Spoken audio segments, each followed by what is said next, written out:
नमस्कार, मैं हूं मनोज सैनी। आईएनडी इंपैक्ट में आपका स्वागत है और आज का मुद्दा है अब 24 की चुनौती।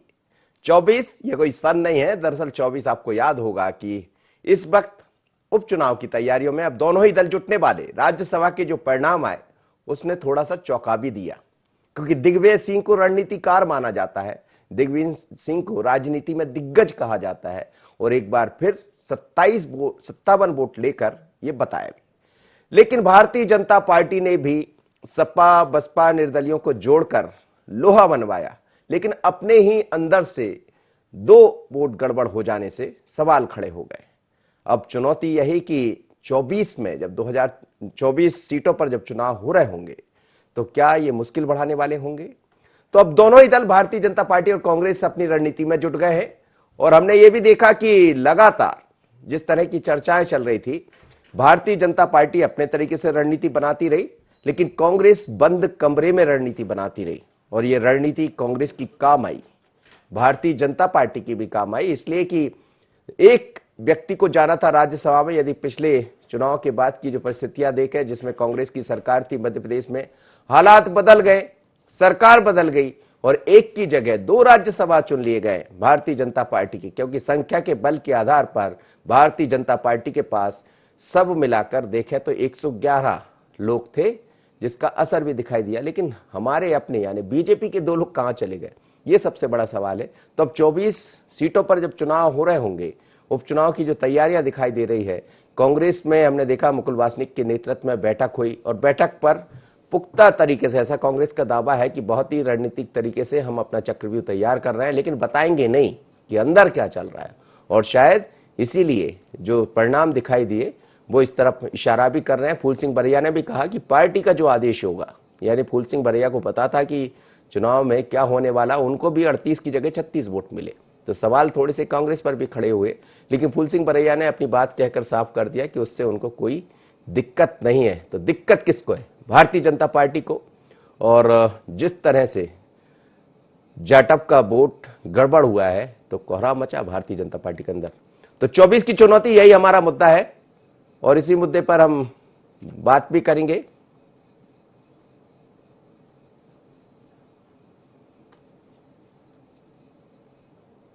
तो 24 की चुनौती है और सबसे बड़ा सवाल यही है कि 24 सीटों पर अब होगा क्या उपचुनाव पर, क्योंकि भारतीय जनता पार्टी अपनी रणनीति में लगे हैं, कांग्रेस अपनी रणनीति में लगी है और इस रणनीति के बीच में कई तरह के सवाल भी खड़े हो रहे हैं, क्योंकि 24 वो सीटें हैं जिसमें 22 कांग्रेस की तरफ से खाली हुई, यानी 22 लोग भारतीय जनता पार्टी से जुड़े। तो अब उन्हीं 22 पर वही लोग चुनाव लड़ेंगे जो कांग्रेस से चुनाव लड़ते थे और 2 सीटों पर नए कैंडिडेट देखने को मिलेंगे। आगर से कुछ अलग तरह की खबरें आ रही है, जोरा से कुछ अलग तरह की खबरें आ रही है, लेकिन 22 जो सीटें हैं उनको लेकर कुछ अलग तरह की खबरें हैं। तो दोनों ही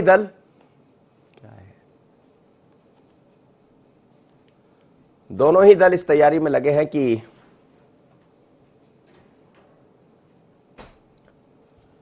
लगातार भारतीय जनता पार्टी और कांग्रेस की बैठकें चल रही है। आज भी कांग्रेस के कुछ बड़े नेता मुलाकात करेंगे, बात करेंगे और इस मुद्दे पर चर्चा करेंगे। साथ ही भारतीय जनता पार्टी में भी कोर ग्रुप के लोग, हालांकि आधिकारिक तौर पर कोई बैठक नहीं है, लेकिन अब यह कहा जा सकता है कि भारतीय जनता पार्टी और कांग्रेस दोनों ही उपचुनाव की तैयारी में लगी है। जिस तरह के परिणाम आए वो चौंकाने वाले रहे हैं। 24 की चुनौती कैसी होगी? मेरे साथ इस वक्त शिव अनुराग पटेलिया जी जोड़ रहे हैं, वरिष्ठ पत्रकार। सर, स्वागत है आपका। सर, क्या कहेंगे, कल के जो परिणाम दिख रहे हैं, राज्यसभा को लेकर खूब कई तरह की चर्चाएं हुई, डिनर पॉलिटिक्स, लंच पॉलिटिक्स, और बाद में जब रिजल्ट आए तो हल्का से वो पॉलिटिक्स फीकी पड़ गई। अब 24 की चुनौती है और ये समझ आ रहा है कि कांग्रेस भी रणनीति में पीछे नहीं है। मेरा कहना है कि आपको सीनियर जर्नलिस्ट, आप जानते हैं कि जो सिचुएशन थी उसके मुताबिक जितने मत जिसको मिलना चाहिए थे उतने लगभग उतने मत मिले हैं। एक मत गोपी जाटव के बारे में कहा जाता है कि उन्होंने सिंधिया के स्थान पर दिग्विजय सिंह को वोट दिया है, और बाकी जो एक वोट कांग्रेस का रद्द हुआ है और एक बीजेपी का, तो नथिंग इज अनयूजुअल। दूसरा, अगर युद्ध में जाती हुई सेनाएं अगर तुमुल घोष नहीं करेंगी और राजनीति में जाते हुए व्यक्ति अगर डिनर नहीं करेंगे, डिनर पॉलिटिक्स नहीं करेंगे, तो क्या कटोरा लेके भीख मांगेंगे? वो तो उनको करना ही करना है। जी, जी, जी। अपने अपने कैंप को स्ट्रेंथन करने की कोशिश होती है कुल मिला के। मुझे लगता है डिनर, लंच, ये सब पॉलिटिक्स ठीक उसी तरह होती हैं जिस तरह शादी में बैंड बाजे वाले होते हैं, एक उत्साह का माहौल बनाते हैं, एक एटमॉस्फेयर खड़ा करते हैं। तो इस किस्म की जो कोशिशें हैं, झंडा जुलूस, डिनर, लंच, बैठकें, प्रेस कॉन्फ्रेंस, ये सब उसी का हिस्सा है। अगर कोई बड़ा उलटफेर होता तब मैं मानता कि उलटफेर हुआ है। अगर 5-10 वोट यहाँ के वहां हो जाते, 1-2 वोट तो हर बार होते हैं, हर बार रद्द होते हैं। मध्य प्रदेश राज्यसभा का जो पिछले 30-35 सालों का जो इतिहास मैंने खुद भोपाल में रह के देखा है, उसमें हर बार कुछ ना कुछ ऐसा होता है, कोई रद्द हो जाता है, कोई गलती हो जाती है। तो मुझे लगता है कि इसमें दोनों दलों का प्रबंधन कहीं ना कहीं स्लाइटली फेल हुआ है। तय किया गया था कि दिग्विजय सिंह के पक्ष में 54 वोट डाले जाएंगे, लेकिन दिग्विजय सिंह ने व्यक्तिगत स्तर पर प्रबंधन करके कुछ वोटों की और व्यवस्था कर ली। उसके कारण से 38 के स्थान पर 36 वोट फूल सिंह बरैया को मिले। भारतीय जनता पार्टी ने बड़े बड़े दिग्गजों को अपने मोर्चे और मैदान पे लगाया था, लेकिन हुआ क्या अंत में आपके 2 वोट हैं वो गड़बड़ हो गए। एक पर शक यह है कि क्रॉस वोटिंग की, और एक आपका रद्द हो गया। 2-3 वोट आपके रद्द होते होते बचे, नागेंद्र सिंह गुड़ वगैरह के। तो मुझे लगता है कि आपने क्या पढ़ाया, क्या लोगों को सिखाया, क्या बताया? मुझे लगता है हमारे जो निर्वाचित जनप्रतिनिधि हैं उनको भी थोड़ा ज्ञान दिया जाना चाहिए कि किस तरह से वोटिंग करना है। आप आम आदमी को तो सिखाते हैं ऐसा बटन दबाएं, वैसा बटन दबाएं, पहले नंबर दबाएं, दूसरा दबाएं, लेकिन हुजूर जो हमारे 2.5-3 लाख मतदाताओं के जनप्रतिनिधि हैं उनको ये अकल नहीं है, तो क्या करें हम? जी, जी। सर, लेकिन अब जो 24 सीटों पर चुनाव होना है, निश्चित है कि पहले से उसकी तैयारियां चल रही थी, लेकिन राज्यसभा के बाद अब तेजी से समीकरण बदलेंगे। दिक्कतें 2 है, एक तो 24 सीटों पर चुनाव होना है, दूसरा मंत्रिमंडल का विस्तार भी अभी तक नहीं हुआ। तो क्या अब मंत्रिमंडल विस्तार का रास्ता भी खुलता हुआ दिखाई दे रहा है आपको? और दूसरी बात यह है कि 24 की जो चुनौती है उसको कैसा देख रहे हैं? देखिए, 24 की चुनौती कठिन चुनौती है। राजनीति में कुछ भी हल्के से नहीं लेना चाहिए। और निश्चित तौर पर कांग्रेस जीतने के लिए चुनाव लड़ेगी, भारतीय जनता पार्टी अपनी सत्ता में बनाए रखने के लिए और पूरी ताकत से चुनाव लड़ेगी। तो दोनों दलों के नेतृत्व में बड़ा दबाव है। लेकिन एक बात तक का, पिछले 20 सालों का जो स्ट्राइक रेट है वो भाजपा का एवरेज स्ट्राइक रेट 55 से 60% के आसपास तक पहुंचता है। 93 से लेकर अब तक का अगर आप देखें तो 55-60% के आसपास तक सीटें, उससे ज्यादा भी ले लेते हैं। तो ये स्ट्राइक रेट में भाजपा का मानता हूं इतनी सीटें भाजपा ले जाएगी। दूसरा मुद्दा, अब इस बार फूल सिंह बरैया होंगे। कांग्रेस कहेगी कि ज्योतिरादित्य सिंधिया ने बगावत करके फूल सिंह बरैया का रास्ता रोका है, तो भाजपा कहेगी कि बाबा साहब आम्बेडकर से लेकर फूल सिंह बरैया को ना जीतने देने की पूरी व्यवस्था कांग्रेस करती रही है। और कांग्रेस हमेशा शासकों और राजे महाराजाओं रजवाड़ों की पार्टी है, और उसके पीछे उनके तर्क हैं। कल भाजपा के एक बड़े नेता से बात हुई, उनका कहना था चाहे वो शिवहर सिंह सोलंकी का मामला हो, अर्जुन सिंह को बना दिया गया, जबकि हाईएस्ट वोट शिवहर सिंह सोलंकी मिले थे। जमुना देवी का मुख्यमंत्री बनाने का बनाए गए दिग्विजय सिंह। तो और जब अभी फूल सिंह बरैया का जीतने का क्रम था तो बना दी गए दिग्विजय सिंह। तो इस मुद्दे को लेकर भाजपा आगे बढ़ेगी और कहेगी कि अनुसूचित जाति जनजाति का ये अपमान है। हमने तो अनुसूचित जनजाति के एक व्यक्ति को पहुंचाया, लेकिन कांग्रेस ऐसा कर सकती थी, कांग्रेस ने नहीं किया। तो इन चुनावों में जो चंबल क्षेत्र के 16 उपचुनाव वाले क्षेत्र हैं, वहां पे फूल सिंह बरैया एक बड़ा मुद्दा होंगे। जी बिल्कुल सर, लेकिन एक और आपसे छोटा सा मेरा सवाल था कि जैसा आपने कहा, लेकिन अब सिंधिया एक बड़ी भूमिका में नजर आएंगे, और जिस तरह से हमने देखा सिंधिया पहले भी तमाम तरह के सवालों से घिरे रहे इस बात को लेकर कि उनकी बातों को नहीं माना जा रहा, लेकिन यहाँ अब राज्यसभा वो पहुंच चुके हैं। जब लौटेंगे तो निश्चित है कि जैसी संभावनाएं जताई जा रही किसी बड़ी भूमिका के साथ वो लौटेंगे, तो क्या चंबल और ग्वालियर जो क्षेत्र है उसमें एक नई तरह की राजनीति गढ़ी जाएगी? निश्चित तौर पर कई बार आपके चैनल पर मैंने कहा है, जब 2 धाराएं मिलती हैं तो पहले मिश्रण होती हैं, बाद में यौगिक हो जाते हैं। जो साइंस के स्टूडेंट हैं वो जानते हैं मिश्रण और यौगिक में फर्क क्या है। और सरलीकृत भाषा में प्रयागराज में त्रिवेणी 3 नदियां मिलती हैं, दो तो दिखाई देती हैं, गंगा यमुना। तो जब वो मिलती हैं तो दोनों के जल का रंग अलग अलग होता है, लेकिन बाद में वो एक रस हो जाता है।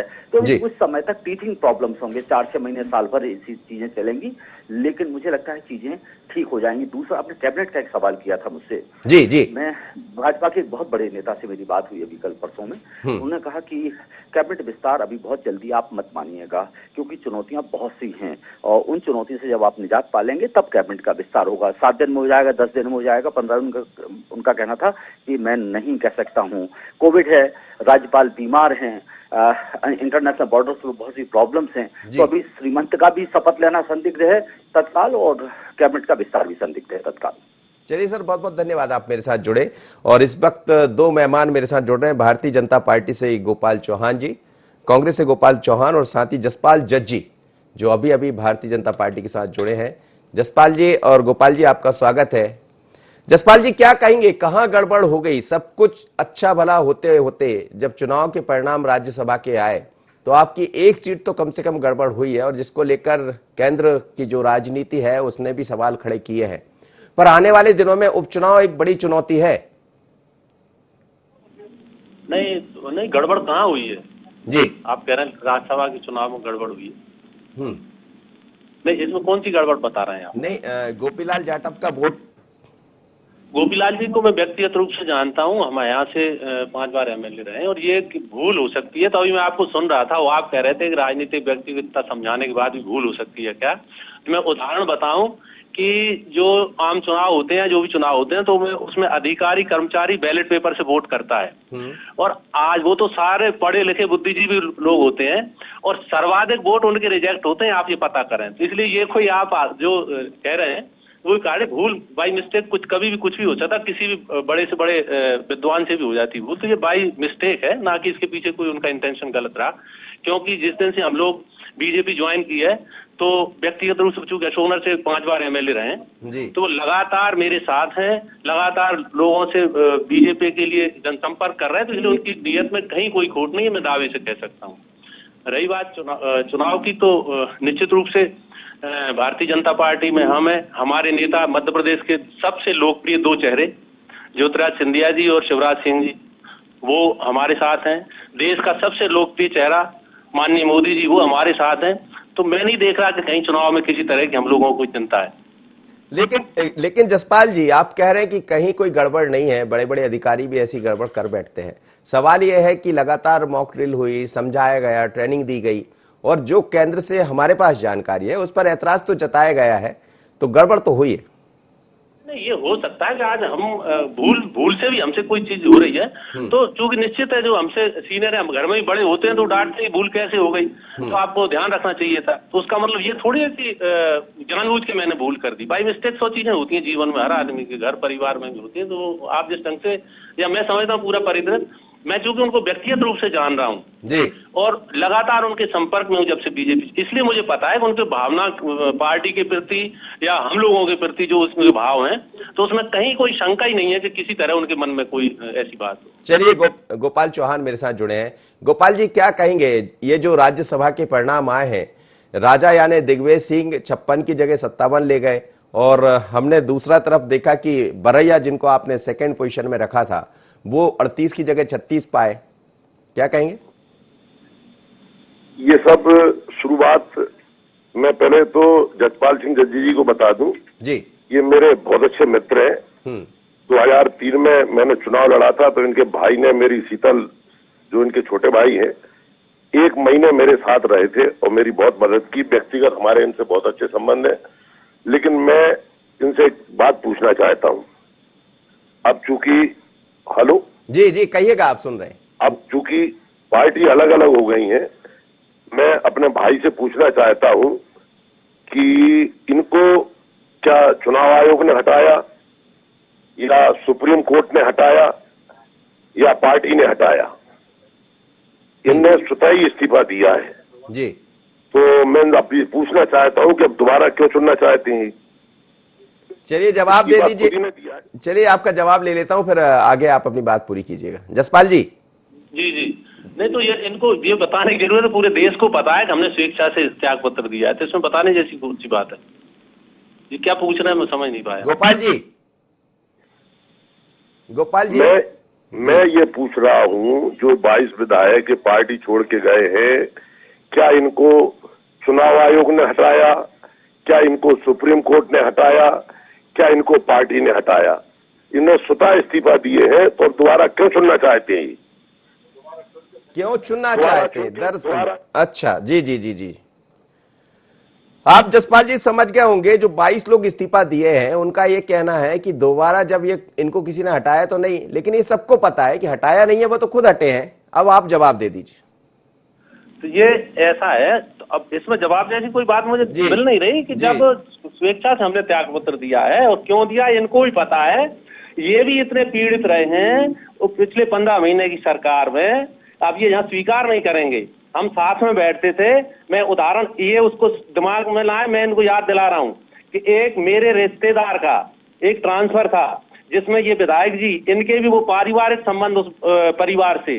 मैं मेरे जिले का तीसरा विधायक ब्रजेंद्र सिंह यादव और हमारे प्रभारी मंत्री महेंद्र सिंह सिसोदिया जी, जयवर्धन जी जो हमारे मंत्री थे, दिग्विजय सिंह जी, इतने सारे लोगों ने मेरे एक रिश्तेदार के ट्रांसफर के लिए कहा, और उस मिनिस्टर ने ट्रांसफर नहीं किया। और कैसे किया इनसे पूछ लो आप। इसलिए उस सरकार में हमारी ये हालत थी।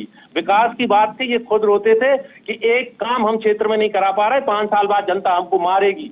ये खुद कहते थे, इनके शब्द हैं। आज ये स्वीकार नहीं करेंगे। सच्चाई ये कि हम लोगों को जनता ने जिस भरोसे से चुना था, जनता को लग रहा था कि 15 साल बाद कोई परिवर्तन हो रहा है, तो नीचे हमें ग्राउंड पे देखने को मिलेगा कि ज्यादा विकास हम कर पाएंगे। गोपाल जी जवाब भी दिया है, और अलग तरह से कहा जाए तो करारा जवाब आपको दिया है। अब आप उत्तर दे दीजिए। मैं आपसे ये कहना चाहता हूँ कि जो मंत्रिमंडल में जयवर्धन सिंह जी की कार्यशैली थी, पूरे प्रदेश में नंबर 1 पर जयवर्धन सिंह जी की कार्यशैली रही है।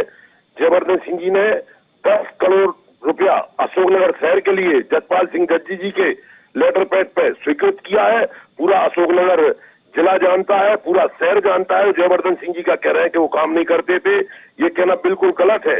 मध्य प्रदेश में अगर सबसे कोई लोकप्रिय मंत्री था तो जयवर्धन सिंह जी थे, जिनकी विरोधी भी तारीफ करते हैं, दुश्मन बीजेपी के लोग भी उनकी जयवर्धन सिंह जी की तारीफ करते हैं। उनने 10 करोड़ रुपया अशोकनगर शहर के लिए दिया है। अशोकनगर की जनता बच्चे बच्चे से आप पूछ सकते हैं कि 10 करोड़ रुपया नगर पालिका के लिए जसपाल सिंह जज्जी के लेटर पैड पर जयवर्धन सिंह ने दिया था कि नहीं दिया। लेकिन उन्होंने जो जिक्र किया किसी, मुझे लगता है शायद किसी अन्य मंत्री का किया होगा, उन्होंने बाकायदा नाम लिया कि उसमें जयवर्धन जी को भी पता है, दिग्विजय सिंह जी को भी पता है, सभी को पता था, किसी ट्रांसफर का मामला था, और शायद बातें नहीं सुनी जा रही थी, इसीलिए ये लोग नाराज होकर पार्टी छोड़े। बात विकास की कही है चूंकि उनने, इसलिए मैं आपको बताना चाहता हूं कि 10 करोड़ की राशि नगर पालिका में आ चुकी है और जयवर्धन सिंह जी ने स्वीकृत की थी। इसलिए मैंने इस बात पर कहना, वो किसी ट्रांसफर वाली बात की बात कर रहे थे।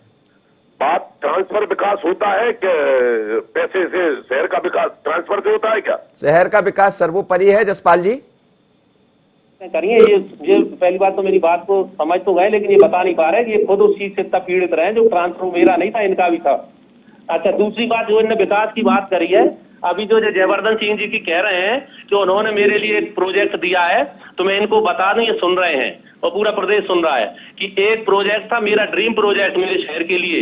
यहाँ एक मेरे शहर के बीचों बीच सरोवर है, तुलसी सरोवर पार्क, उसके सौंदर्यीकरण के एक प्रोजेक्ट मैंने सबमिट किया था।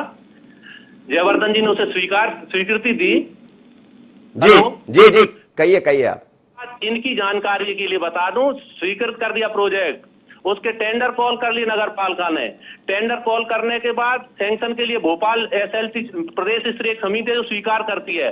मैं 6 महीने तक गिड़गिड़ाता रहा मंत्री जी के पास, पीएस के पास, सारे अधिकारियों के पास, हमारा टेंडर स्वीकार क्यों नहीं हो पा रहा, काम शुरू करना है।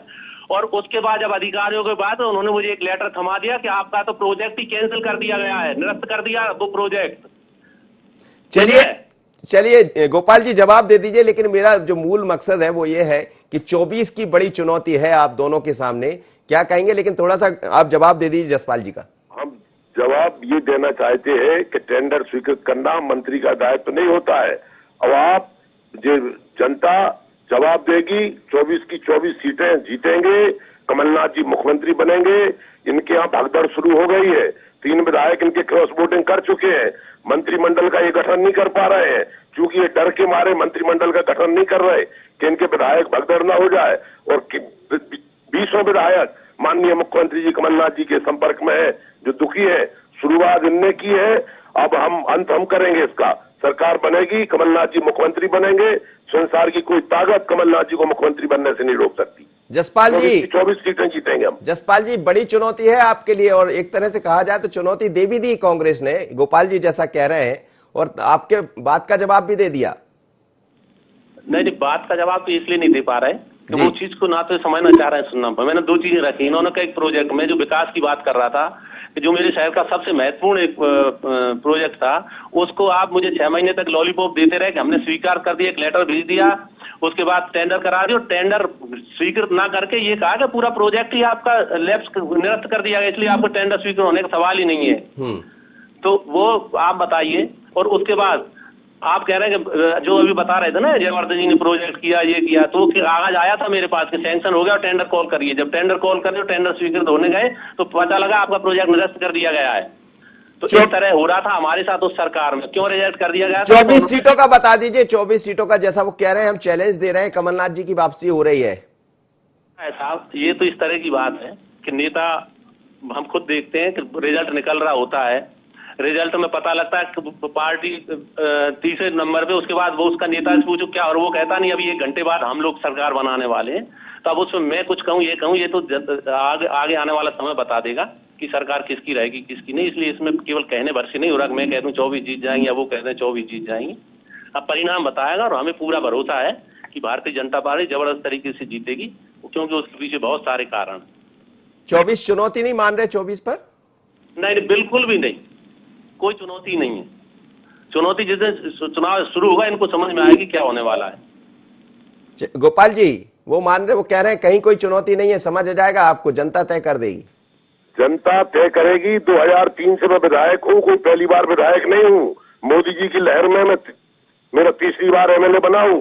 विपरीत में भाजपा की सरकार में मैंने 3 चुनाव जीते हैं, विपरीत परिस्थितियों में। आप ये जैसे जनता लोग तय करेगी। गोपाल जी, आप जैसे लोग जीते ना, सभी तो नहीं जीते। बात बताइए आपको, क्या इन जनता इनसे पूछेगी क्या आपको सुप्रीम कोर्ट ने हटाया, क्या आपको पार्टी ने हटाया, क्या आपको चुनाव आयोग ने हटाया? जब आप हट गए तो आप दोबारा क्यों चुनना चाहते हैं? जनता जवाब देगी। जी आप, लेकिन बीजेपी कह रही कि कहीं हम साफ कर देंगे, चुनौती नाम की कोई चीज बीजेपी के सामने नहीं है, आप भी कह रहे हैं। और दोनों यदि 24-24 जीत जाएंगे तो अपने आप ही 48 हो जाएगी, जो हो नहीं सकता। लेकिन क्या आपको लग रहा है कि जिस तरह की स्थितियां दिखाई दे रही है, भारतीय जनता पार्टी पूरी तरह लग चुकी है उसमें, आप लोग की भी लगातार बैठ के चल रही है, चुनौती क्या, चैलेंज क्या है? मतलब क्या बात लेकर आप जनता के सामने जाना चाहते? कमलनाथ जी ने कर्जा माफी की, 1 लाख तक के कर्ज माफ हो चुके थे, 2 लाख के कर्ज माफ होने वाले थे, और जनता जवाब देगी। क्योंकि ये भारतीय जनता पार्टी ने धनबल के, बाहुबल के आधार पर सरकार गिराई है, इसका जवाब जनता देगी।